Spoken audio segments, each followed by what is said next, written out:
Recognizing our legacy scholars, our legacy scholars are recognizing younger scholars. So we've asked our legacy scholars that are here, and we're defining legacy scholars however we want to, but primarily you have to be retired and maybe emeritus or something like that.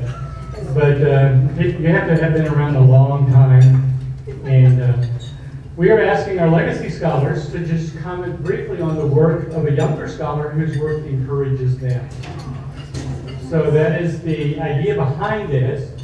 And then we will send a letter to that, if they're not here, or even if they are here, we will send a letter to that person and, of course, copy it to their dean, saying that they were recognized by one of the legacy scholars of 415 for their contribution in the field of whatever it is they're doing.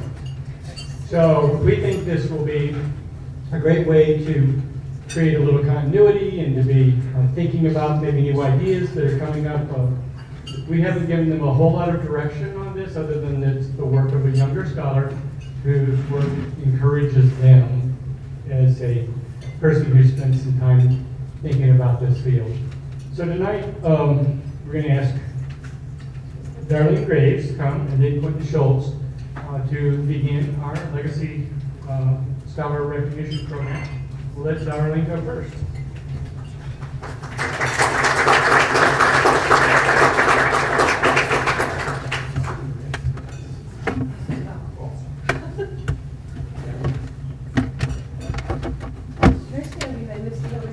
You can.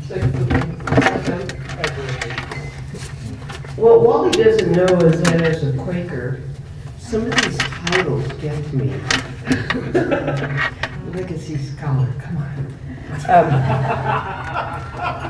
Sage really got to me. It's at George Fox, we didn't even use our doctor titles. We called each other by first names.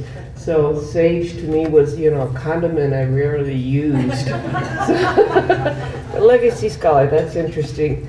I chose Greg Spencer. How many of you do know Greg Spencer? Great.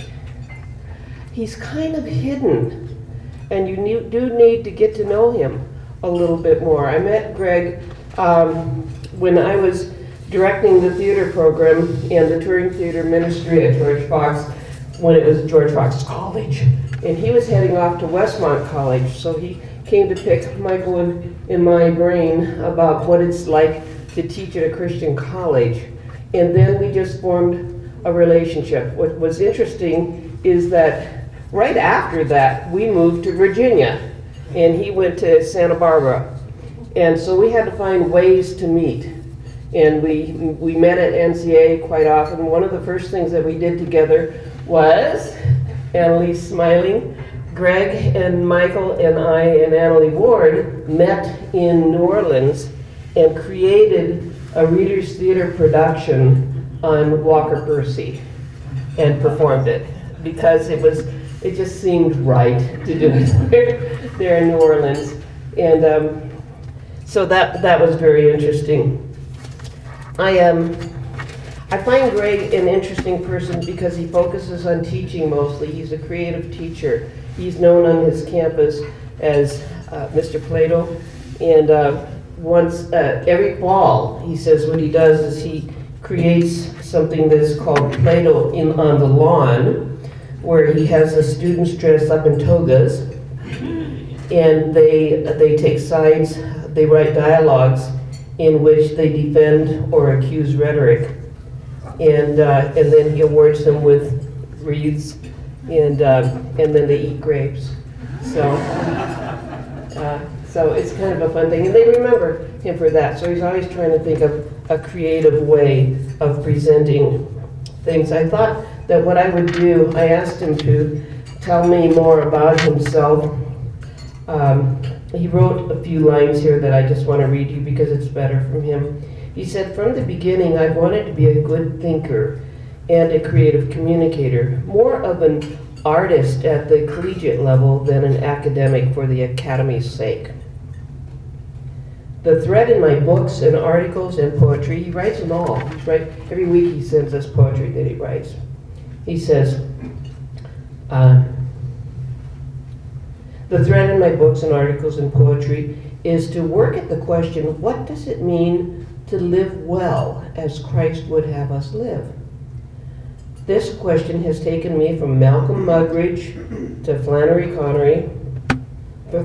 O'Connor, from advice for first-year college students to novels that attempt to create a world of any of us might wish to inhabit. In the imaginary land of the novels, a place called Welkin, he's written several novels which you should check out too, a medieval word meaning the vault of heaven. A common greeting was for one person to say, in Welkin, for the other to respond, of Welkin. That's what I want my work to say. Here's what it means like to be in Christ. Here are the values and how they affect how we live. This takes me to my last book, Awakening the Quieter Virtues, which I highly recommend reading. I reviewed that book and I've read it several times.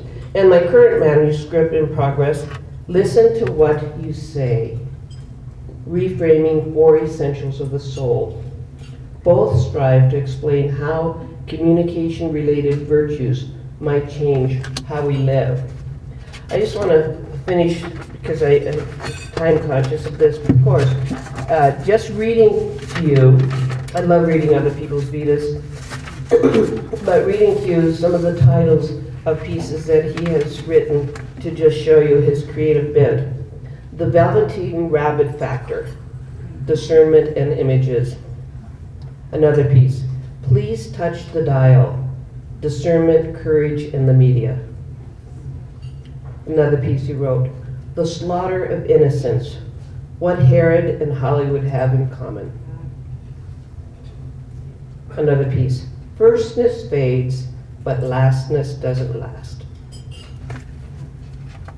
Think that one through. Another piece here, The Thrill of Despair and Other Ways Television Reframes Human Suffering. So Greg is still writing. The interesting thing about him is he went to Westmont, planted his tree, and stayed in one place. That's what Michael and I don't have in common with him. We've been wandering educators all over the country, and Greg stayed in one place on a small campus on a hill with 1,200 students that can't grow any larger, and he produced bushels of fruit in one place. Look him up. He'd like to hear from you. Greg Spencer.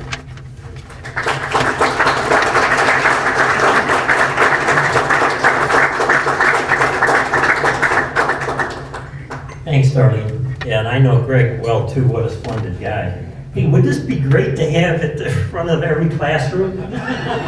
No signal. You know, students are looking around, no signal. And then they wouldn't have to look at the clock up on the sides. They could just see up front how much time was left. One of those photos that was going through there had Michael Graves flashing somebody. Did you see that one? Did you see that, Emily? That's the funniest. Yeah, right, you had your jacket open. Oh, I can't believe it. All of you who study nonverbal communication, get a copy of that one. Send that to Liberty University. You'll be in deep trouble. We have to have fun about these things. There's more folly in communication with communication scholars than is imaginable. I'm going to talk with you about a former student of mine who's right here, Kevin Scott. Come on up, Kevin. Yeah, come on up. I didn't know Kevin was going to be here, and I was going to talk with him, and then somehow I got unsubscribed to the list for this conference that showed who was going to be here. And so once we figured that one out, and I actually got a list of who was going to be here, I looked on there, I said, Kevin's going to be here. And I sent him a note asking him for a CV recently, and he figured he'd have no idea why, but now I'm so glad that you're here. What a joy. This is Kevin Scott, who teaches at Trinity Western University up in outside of Vancouver, British Columbia. And I've known Kevin since he was a student at Calvin College, where he majored in communication, and then he did history too, and that's tough at Calvin. And then he did some work in French. I think he's got a French minor on top of it. Really terrific guy. Graduated. He went to Europe for a while. Got married. Taught. I guess it was a kind of equivalent of high school there. Yep. What we'd call here high school. And so he's got some interesting background. But here's the thing about. I got to set this up. During the last presidential campaign, I would have people in the condo association that we live in coming up to me all the time because they saw that I was a professor of communication and asking me, what's going on with this presidential campaign? How do you look at this from a communication standpoint, you know? And I'm thinking, well, I don't know, train wreck, what do you want to call it? Just disasterville all over. And I'm thinking about it, and then either you sent me an email or I sent you an email, Kevin, and we were back and forth on something around that time, and it suddenly dawned on me. I had a way to respond to people, and it was provoked in me by a former student, a very, very bright guy who sees things in certain ways. What I realized was that actually politics had become sports. It was a kind of game, and it was almost like a video game, with these politicians shooting at one another and other people off to the side, and some of it was networked and some of it was face-to-face and all. And then I got to thinking about it a little bit more. You know, where would Kevin go with that a little bit further? I don't know, but maybe he would even have said that the news coverage of it was like sports reporting on the game. Now, you know, Kevin, from your background and your work with me and so on over the years, that you influenced me on that. I never would have thought about politics in those terms, but as soon as I did have those thoughts, it opened up a whole vista for me of thinking about the campaign and about politics and media coverage that has been very helpful for me and allowed me to have discussions with people that I may or may not agree with politically on this stuff. Just think of it as sports. They're out there. And what you have done is amazing. One of the areas that has lacked some good, solid research and writing is a Christian perspective on gaming, even just defining gaming, what a game is and what a game is not, so on. And Kevin decided he was going to pick this up and run with it, looking at ancient sources and new sources and going from literature related to gaming to the games themselves. And he's made a fantastic career of this and has really helped us a lot. And when his book came out, remind me the title of the book now. Of Games and God. Of Games and God. And the publisher asked me to write a little preface or introduction, whatever it is for it. I was delighted to do so because it is such a fine game. It's a fine book on gaming. And academics at gaming thing, I'll tell you that. And I thought what would be fun is just to read some titles of some articles and some presentations that Kevin has made over the years. And a few of these presentations I've been at in different locations. Digital Inklings. Can the Christian vision of Tolkien and Lewis fit in a video game? Here's another one. What if Jesus doesn't die? Video games, meaning and the challenge of playing with religion. Another one, do we have to conquer the world? Testing the ideological bias of the digital game medium. Listen to this one, gaming, from Bible board games to spiritual combat.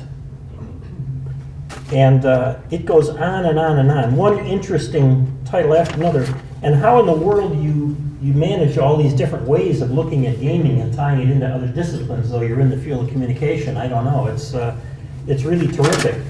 And now Kevin has managed to convince the university, the powers that be, to actually create a program. And it's got to be the first program in digital gaming per se. It's the second one in the CCCU, basically. Second one in One the- Oklahoma Christian. Okay. That's a very good program as well. This Yeah. one, we're hoping it'll even be better. Well, good. And so you can see why I'm proud of Kevin. And it's just example again that to be a good communication professor is in part to know that you're going to learn an awful lot from your students. And at some point, they're going to be soaring beyond you in areas and opening up new vistas. And you saved me for being able to talk about politics in the United States. Thank you. All right.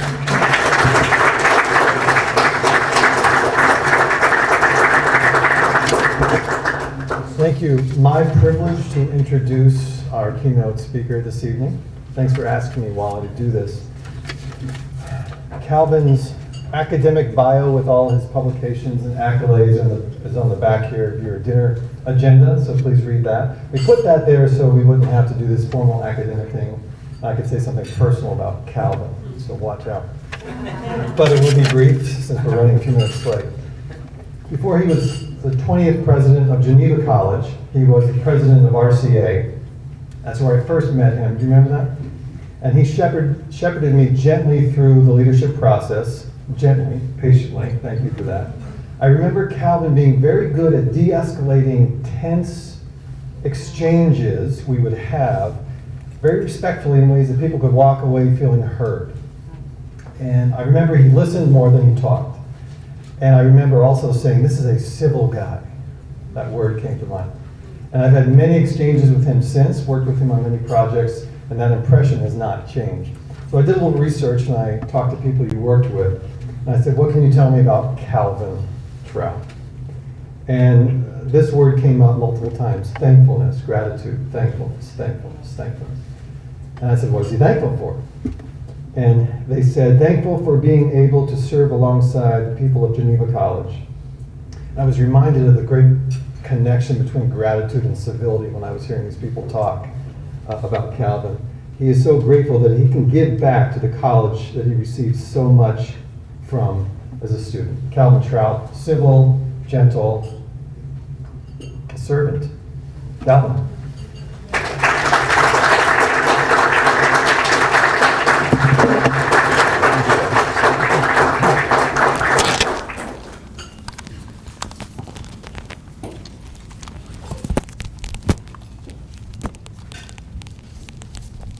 We're double wired tonight.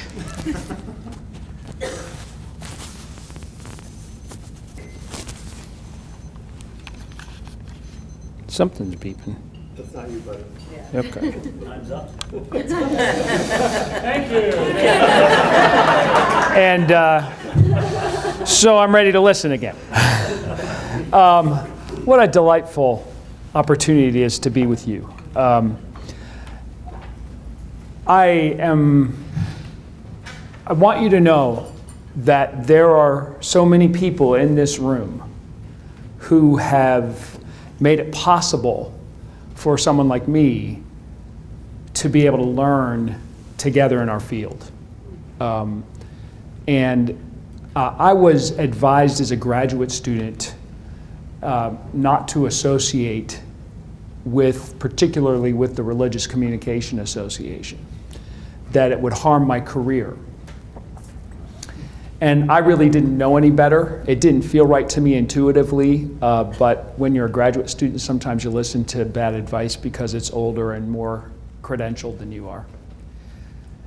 And then I went to Duquesne University, and Ron Arnett pulled me aside one day.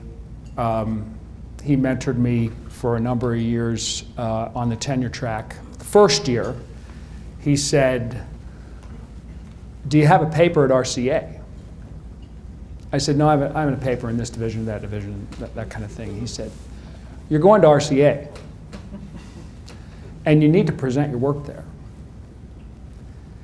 And the people there will become your academic home. And that happened. And there's nothing I've done that's of any value in my scholarly career that hasn't been affected by someone in this room, and often by many people in this room. And so I'm thankful.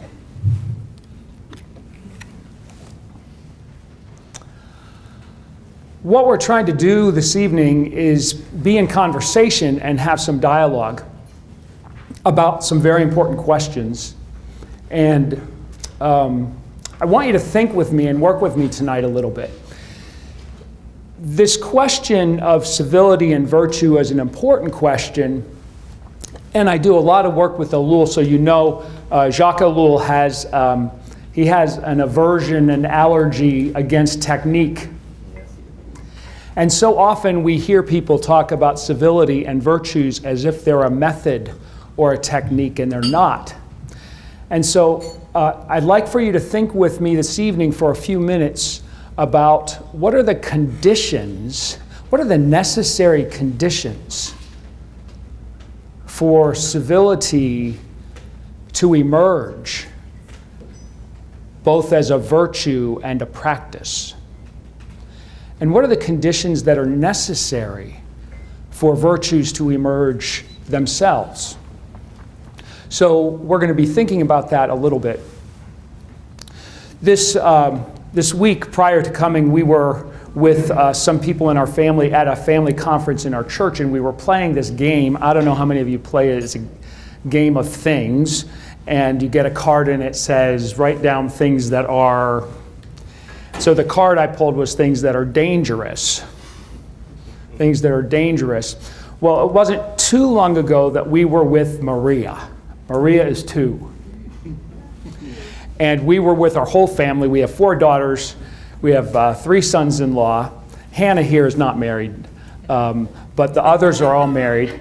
And she's eligible and young. She's very young from a father's perspective. But so Maria is 2.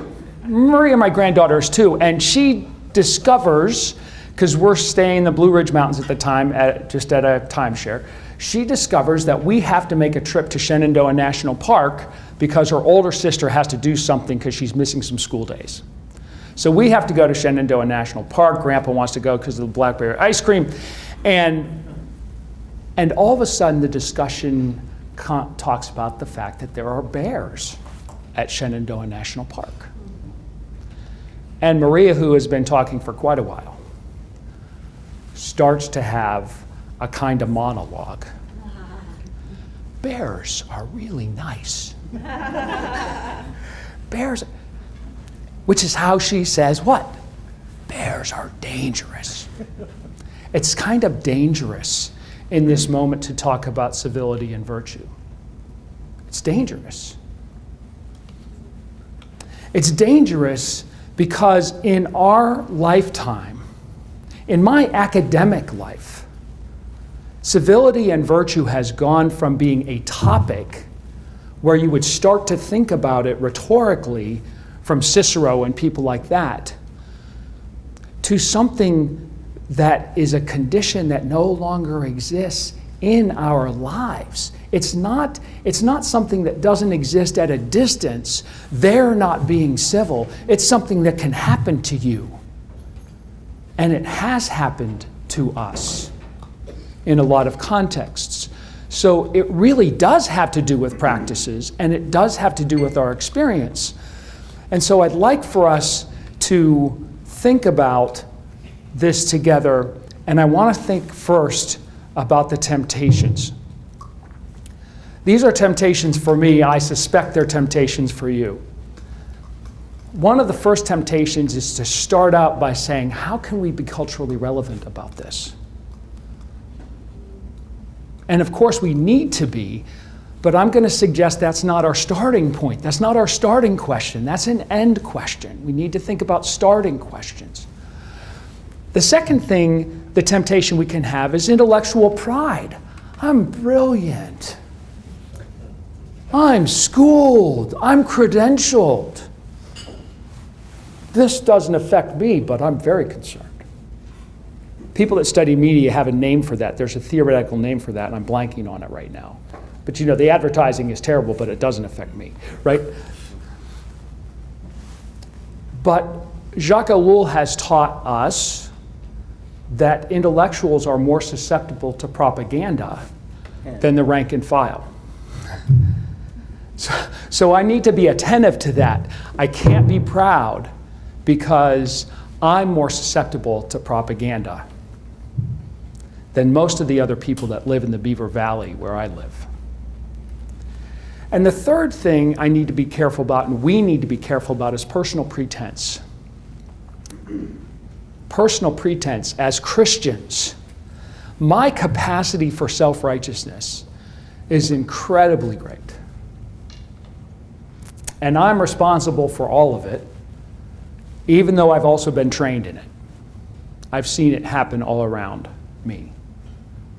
I've seen self-righteousness in my church, and I've seen self-righteousness among intellectuals. The two main groups I spend time with are two of the most self-righteous groups of people. Most of the time, they're on opposite ends of the spectrum ideologically, but their self-righteousness is the same. It's equally recognizable. So we need to be careful about those kinds of things. Now, I want to talk to you about a couple of assumptions going in, and I'm not going to spend a lot of time on this, but there are a couple things I need to tell you so you have a sense of where I'm coming from. First of all, our field has spent a lot of time, since I moved into it 30 years ago as a student, talking about rhetorical training as being the answer to the problem of civility. The problem with rhetorical training as the answer to the problem of civility is we don't have the conditions. One of the best books on this, which is making a different point, is called Public Vernacular Voices by Gerry Hauser. And in the introduction to that book, he talks about growing up in a household where his extended family regularly had meals together and talked about politics, and they disagreed. And they had wonderful conversations around the table. That condition no longer exists in our society. Less than 20% of families by 2010 had family meals together. So when Hauser tries to make this really good connection between his training and growing up in his own household and what we can learn about virtue and public virtue, those conditions have evaporated. Secondly, I really believe that the media conditions that we're working under in the major media preclude civility, which is why it's become more like a sport. The propaganda models dominate, those create those models, not the ideologies, but the models themselves create polarities and yelling and screaming and lack of civility. The third thing is that I'm deeply committed to the principle that civility isn't niceness. Civility is not, we just need to be nicer and not so mean. It has to do with goodness, and goodness is a completely different thing than niceness. And we can talk more about that later if you'd like to. Personally, you need to know that my personal biases include these things. I come from traditions within the larger scope of evangelicalism that have been given to separation and to dissent. My grandfather, who I never knew, William E. Traub, was a German Reformed pastor. The ecumenical movement of the early 20th century through that became part of the evangelical and Reformed denomination. And then when that denomination was being moved by the Niebuhr brothers and many others to become the United Church of Christ, the theology got liberal enough for him that he moved his church out of that denomination and became independent and fundamental. Had to fight to keep the church building. That's on one side of my family. Paul D. McCracken is my wife's grandfather. He was a leader in the Christian Amendment movement. The Covenanter Church, Reformed Presbyterian Church of North America, which is Geneva's founding and current controlling denomination, has been a dissenting denomination, a dissenting group of Christians. Recent book published by Oxford University Press called Founding Sins looks at the Covenanters. The opening line of the book goes something like this. The Covenanters never have thought that the United States was a Christian nation. Because it had slavery in the Constitution, and it didn't have the name of Jesus Christ in the Constitution. You just need to know this is a part of my background. And I'm at Geneva, and when Geneva says pro Christo et patria, it doesn't mean some jingoistic patriotism. For Christ and country has to do with what we call the mediatorial kingship of Jesus Christ, that Christ is the King of all nations already. and that he is the reigning Lord, and the question is whether the nations will bow the knee to him or not. And so the question of country is whether we can see our country the way that Jesus Christ sees it, not the way any political party or group or that kind of thing sees it. So that gives you a little background of where I'm coming from as we start to look at this. Together, regardless of our assumptions or our biases, we understand that we're navigating really difficult waters. This is not what most of us expected in this season of our life in North America. And so what we want to think about together is just a few coordinates for how to navigate. What are some starting points? What are some places that we can look together? And I'd like for us to think a little bit together with Augustine, because I have no idea on my own what to tell you. I don't know well enough. And so we have to go a little deeper into some roots about that. And I want us to think together about Augustine and some things that he said on Commonwealth and on culture. What he is trying to do is remind us about some things, and I want to help you to remember some places we can go to start to think about civility and virtue. In City of God, Book 19, Augustine engages this question in some very serious ways. And we're going to talk about three of the main themes that he develops in this book, in Book 19. He talks about longing, ordered loves, and household. And if we can hear him, I think he can help us develop some of the coordinates that might help us to have more conversation about civility and virtue. So first, let's talk about longing. Augustine says we long for Commonwealth. Not Christians, but human beings. People made in the image of God long for Commonwealth, not for empire.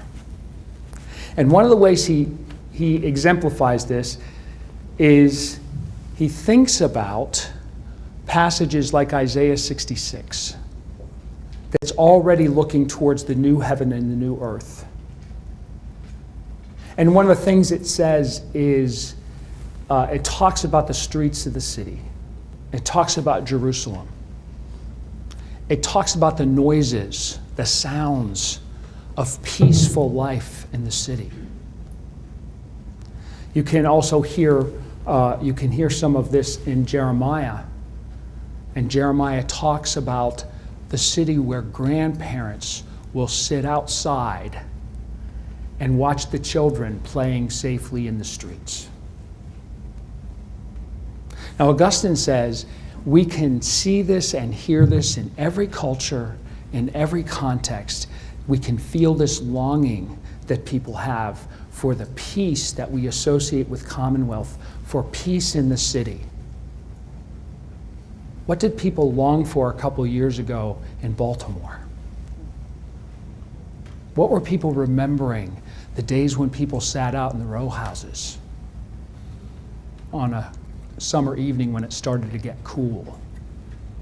Those aren't romantic visions. Those are lives people have led. Those are moments we've had. You've had those moments. We've had those moments. And Augustine captures that longing for Commonwealth, not for empire. But he talks about empire. He says, the city of man is founded on fratricide. Cain kills Adam. Cain kills Abel. Thank you. Cain kills Abel. Somebody edit that. Cain kills Abel. Same family. Romulus kills Adam. No. Romulus kills Remus. And Rome is founded on fratricide. There are problems between the races. There are problems between ethnicities. There's no denying the challenges that we understand and see, but there are challenges in our homes. In our homes today, in our prisons today.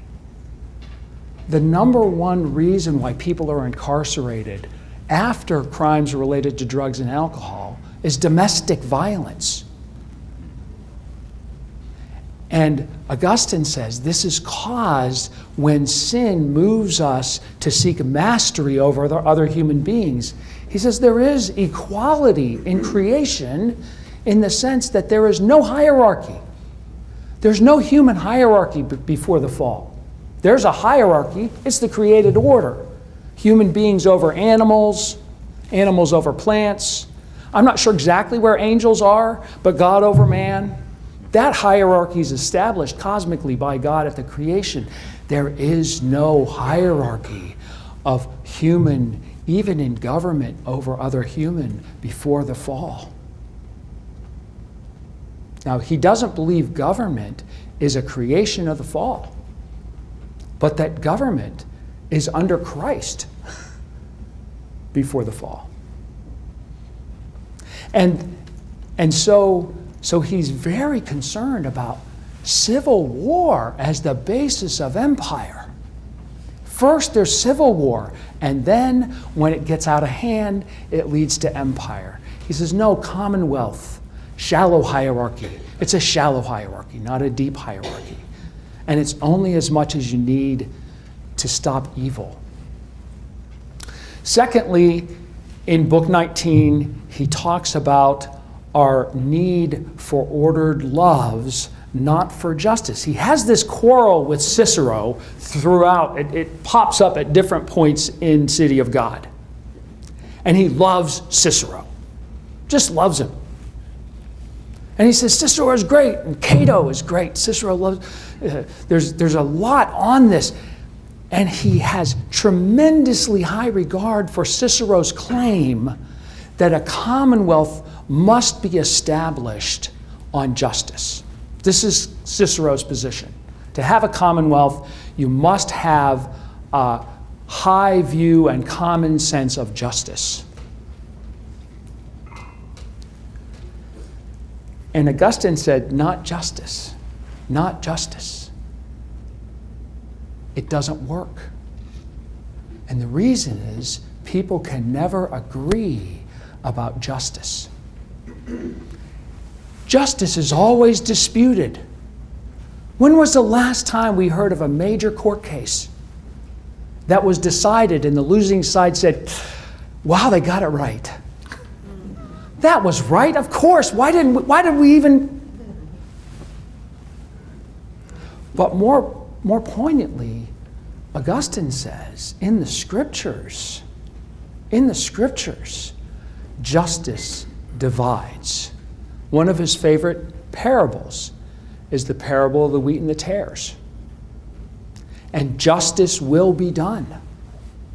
Justice will be done. It's delayed, and then finally, there's separation of the wheat from the chaff. There's separation of the sheep from the goats. There's separation of the good fish from the bad fish in the parable of the dragnet. He says it's the work of justice and the nature of justice to divide. Justice is divisive. You're right, you're wrong. You're exiled, you're put to death, you're sent to prison, you're out. So when we ask for justice, we're asking for a division. You can't get commonwealth from justice, Augustine says. The only way you can build commonwealth is through shared loves. Common, well-ordered loves. The third thing that he talks about at some extent in Book 19 is household.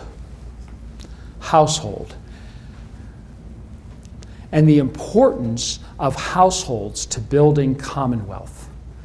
As Jean Bethke Elshtain says in her wonderful book, Augustine and the End of Politics, she explains that for Augustine, the smallest social unit is the household. And all of us are in households.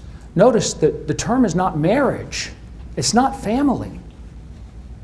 It's a much more flexible and expansive term. And it's a term that's important in the scriptures.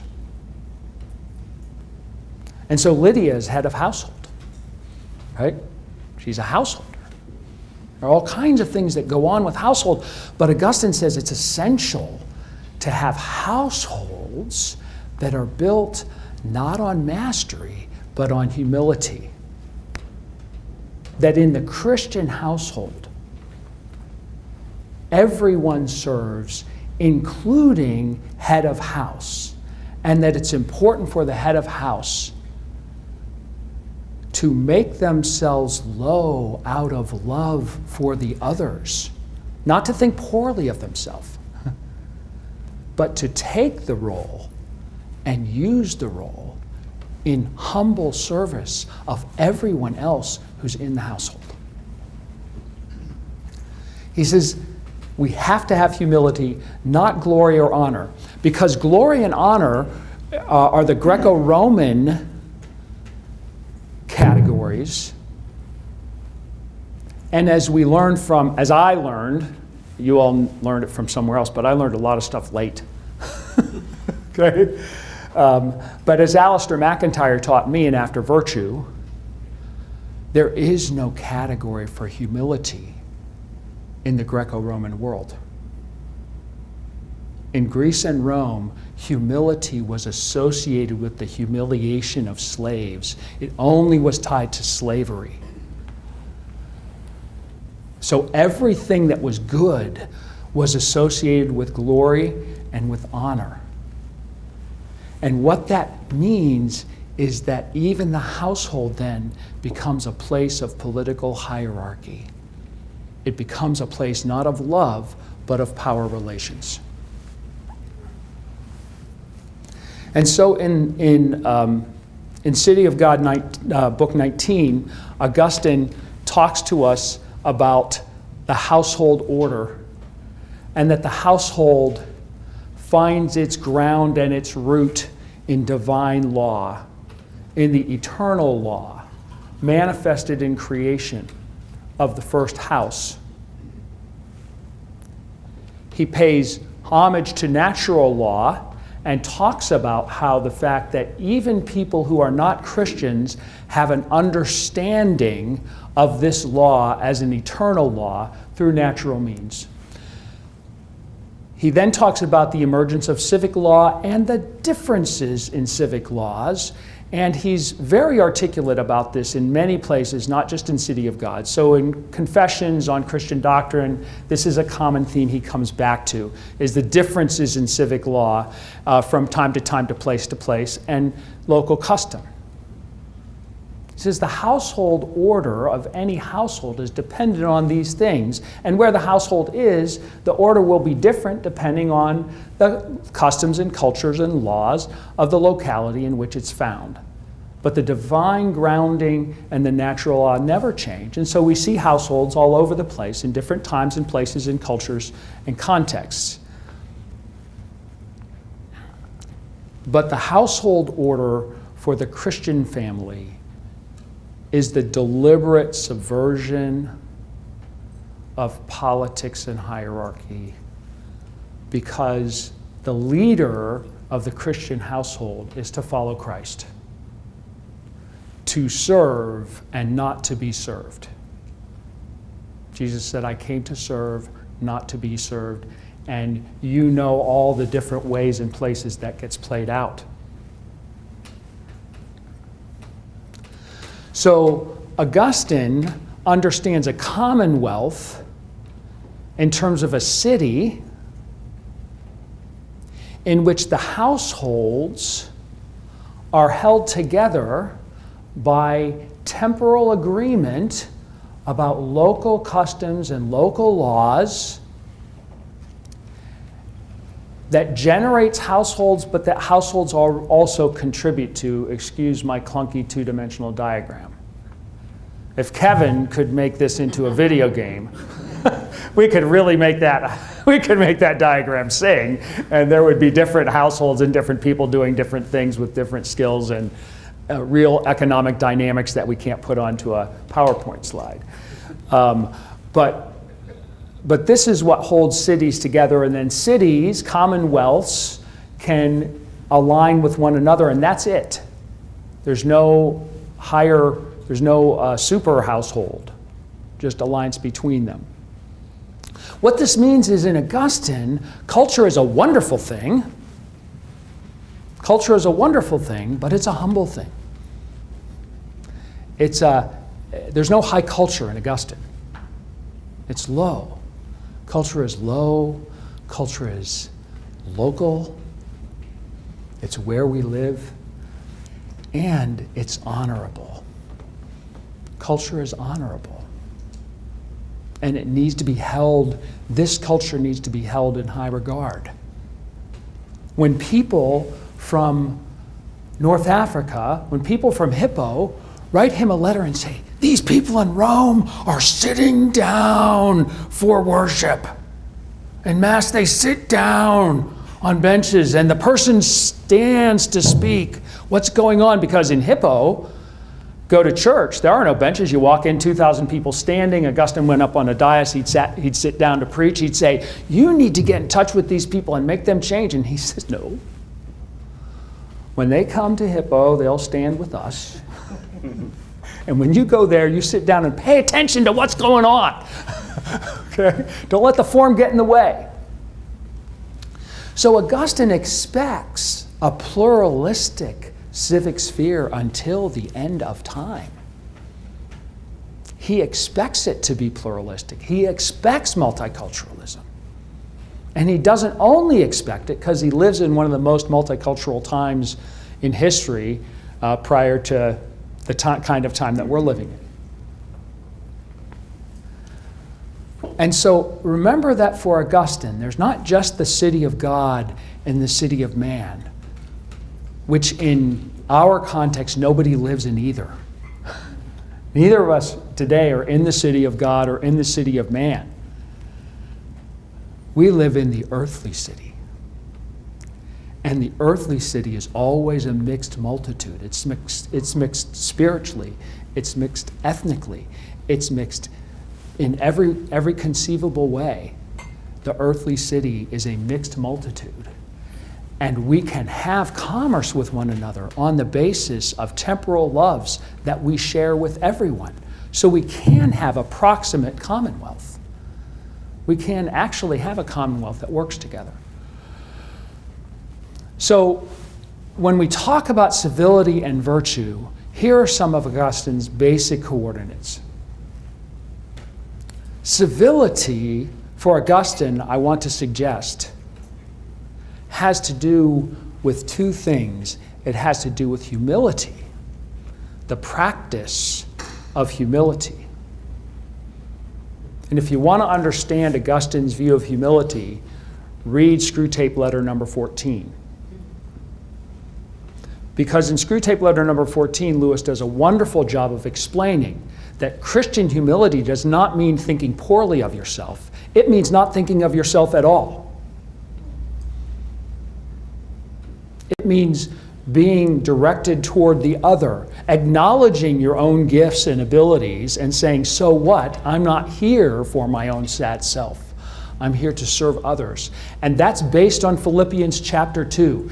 Jesus Christ never said to someone, oh no, I never created anything. Jesus never said, I'm not wise. He just didn't pay any attention to him. He was always thinking about his Father in heaven and obeying his will and the people in front of him who he was teaching and healing and training and helping.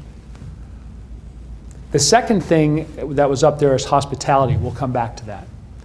Virtue ends up being guided not by a sense of justice, but by having loves that are well ordered. So Augustine's ethic is based on the ordering of loves, the proper ordering of loves. And just so you know how this can be easily understandable, one of my favorite things to talk to my undergraduates about is my dog Watson, who no longer lives with us. He's a rescue dog, but he's got all the markings and size of a Bernese Mountain Dog, except not as much weight. So he's a tall guy, put his paws up on my shoulders and look at me in the eye. Love Watson. Miss Watson a lot, but he's in a much better place. He's alive. He lives in Manhattan, Kansas with one of my daughters who lives where Kansas State is. But if I say to any group of people, should I love my dog more than my wife? They all know. If you love your dog more than your wife, there's something wrong in that household. If I love the Steelers more than I love my daughters, people know there's something wrong in that household. Okay? That's the ethic, the ordering of loves. Where does it come from? The two great commandments.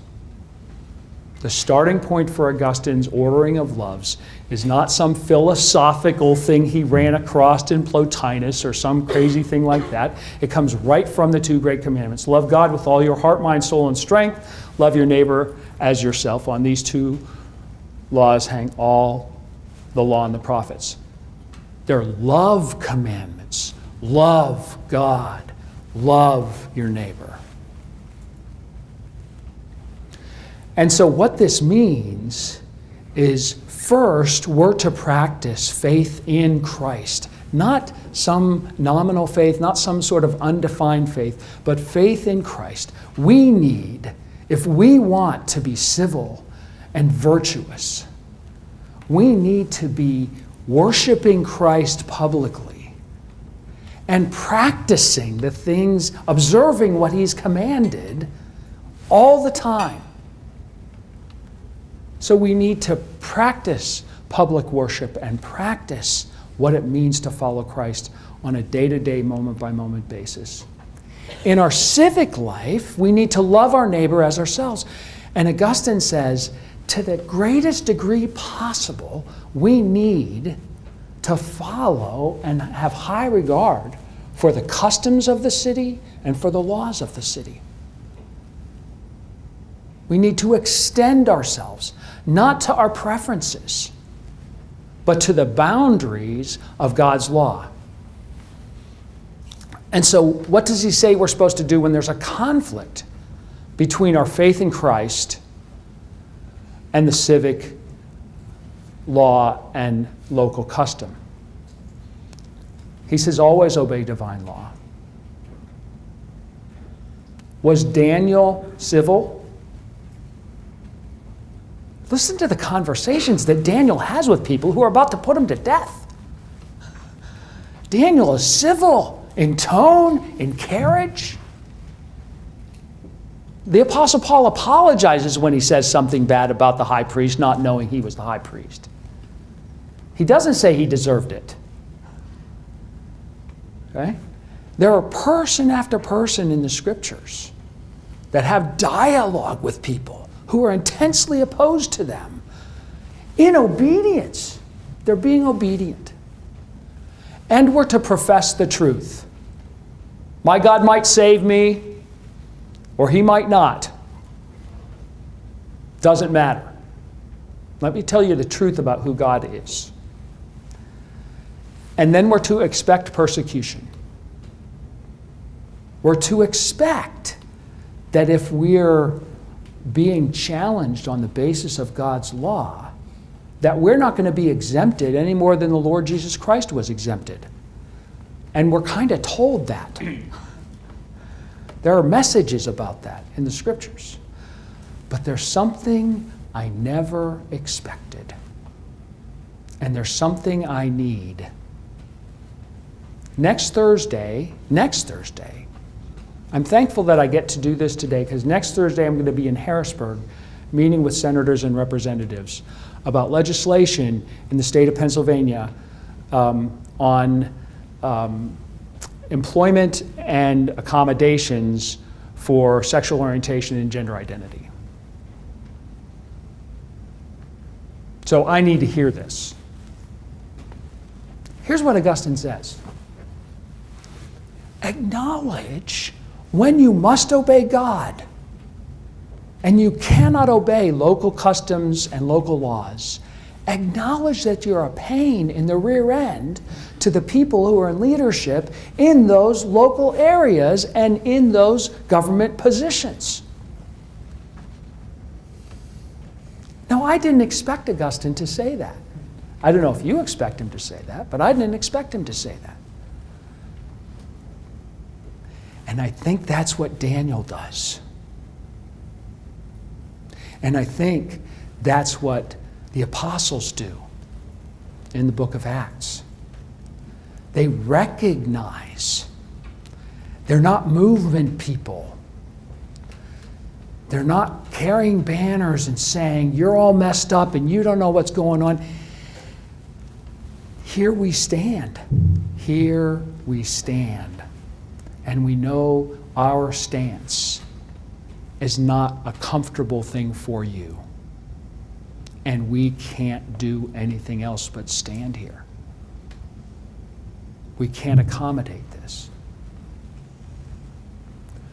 So our hope is one of the conditions for civility and virtue. And it's our hope in the Lord Jesus Christ. It's our hope in a Christ who is risen and who is reigning. It's our hope in the Christ who is humble. What does Christ do? He does not count equality with God as something to be grasped. In our household, our leader has not grasped at equality, but took on the form of a servant. And not only is he humble, but he's hospitable. And he says to us, come unto me, all you who labor and are heavy laden, and I will give you rest. Take my yoke upon you and learn from me, for I am gentle and humble in heart.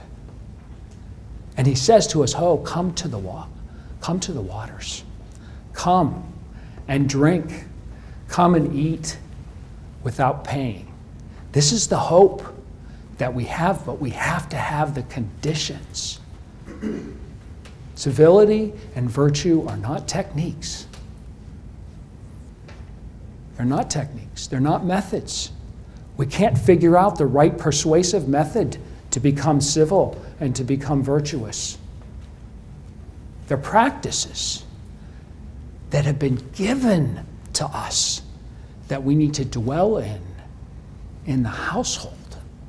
And we need to teach in the household. And we need to practice in the hardest place, to practice them in the household. And when we do that, we'll be ready to face persecution. The people here are people who know this Christ, and you can do it.